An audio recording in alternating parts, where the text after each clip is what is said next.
In this extensive discussion, Desmond O'Neal, a former Secret Service agent with over 30 years of experience in law enforcement and interrogation, shares critical insights into handling difficult conversations, especially when emotions run high or when dealing with antagonistic individuals.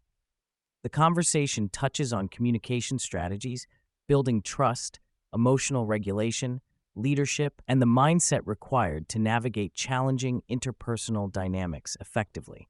Desmond cautions against hastily labeling people, such as calling someone a narcissist, as it oversimplifies complex human behaviors and often prevents genuine understanding. Rather than blaming others, he encourages exploring the situational and subjective nature of traits like empathy, aggression, and manipulative behaviors such as gaslighting. He emphasizes the importance of removing preconceived notions to approach conversations with curiosity instead of judgment. O'Neal introduces the PLAN acronym as a tactical approach to dark or tense discussions. P stands for purpose, urging individuals to clearly define their goal before engaging in the conversation. This clarity helps maintain focus, especially amid rising emotions or distractions. Multiple goals theory explains how task, identity, and relational objectives intersect and sometimes conflict during interactions, making the recognition of priorities essential. The L stands for listen, which is often the hardest step because it demands focused cognitive bandwidth and active attention to both verbal and nonverbal cues. Listening with the intent to understand, rather than merely waiting to reply, fosters genuine connection. A is for ask, highlighting the critical role of inquisitiveness in clarifying ambiguous statements and deepening empathy accuracy.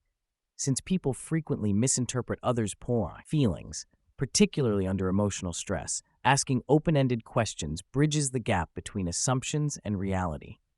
The final N represents next steps, where parties discuss potential resolutions or ways forward, involving collaborative problem-solving and alignment of expectations. O'Neal underlines the significance of body language as a form of communication that complements verbal exchange. Changes in posture, gestures such as crossing arms or rolling eyes, often signal underlying emotional states. While these cues are not foolproof indicators of deception, they provide useful information when interpreted contextually and with curiosity. Directly addressing such behaviors can clarify misunderstandings before they escalate. Drawing from his law enforcement background, Desmond stresses that losing one's cool during difficult or confrontational conversations equates to losing control. Professionals trained in interviews or interrogations must regulate their emotions despite verbal attacks or aggressive provocations. Calling out inappropriate behavior calmly and confidently demonstrates competence and helps diffuse tension. Emotional self-control protects both personal integrity and the potential for a productive dialogue. The discussion differentiates influence as an honest way to nudge people toward mutually beneficial outcomes versus manipulation, which prioritizes self-interest and often involves deception. Trust and transparency are foundational to influence, whereas manipulation erodes relationships and reduces cognitive ease. O'Neal advocates for integrity in communication, emphasizing that honesty not only lessens cognitive load, but also solidifies credibility and trustworthiness. Statistics shared reveal that people tend to have low accuracy in interpreting others' emotions, especially during stress or conflict, sometimes as low as 15%. This calls for humility in assuming that one fully understands another. Instead, acknowledging ambiguity and demonstrating active curiosity fosters deeper empathy and connection without false assumptions. Trust is explored as concentric rings, with self-trust at the center being the most critical. This involves trusting oneself to make decisions and act consistently. Outside of self-trust lies a very small circle of individuals granted unconditional trust, while everyone else should earn trust through demonstrated behavior.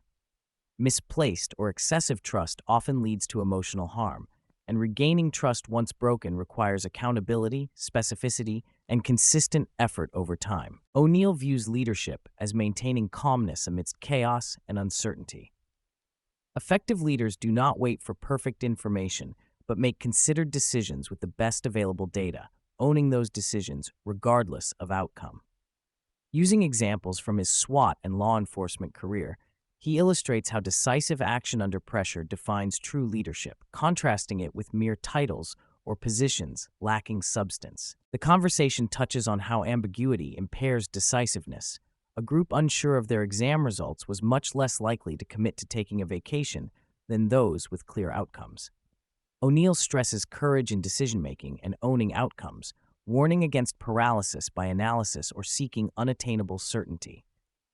Building rapport is not about superficial pleasantries, but about genuinely perceiving and responding to another's needs and emotional state. Desmond emphasizes tuning into people's values and headspace, validating their experience, and offering authentic engagement. This creates reciprocal openness and trust, facilitating more meaningful conversations. O'Neal acknowledges how sharing personal stories or vulnerabilities can bridge empathetic gaps, especially when someone is defensive or uncomfortable. Authentic disclosure, aligned with sincerity and context, can encourage openness and mutual understanding. However, this differs from inauthentic attempts to manipulate or feign closeness. He highlights three tendencies to stop: trying to be right, telling people you understand, and offering unsolicited opinions. These often disrupt communication by triggering defensiveness or invalidating feelings. Instead, genuine listening and validating emotional experiences, rather than trying to fix or judge, build better connections. Acts of goodwill or follow-through, such as checking on a family member's well-being during an interview, exemplify reciprocity. Such actions foster relational equity and increase the likelihood of cooperation by demonstrating care beyond transactional motives. Several examples from Desmond's career, from interviewing dangerous criminals to managing tense internal investigations, illustrate how these communication principles work in real-world, high-stakes environments.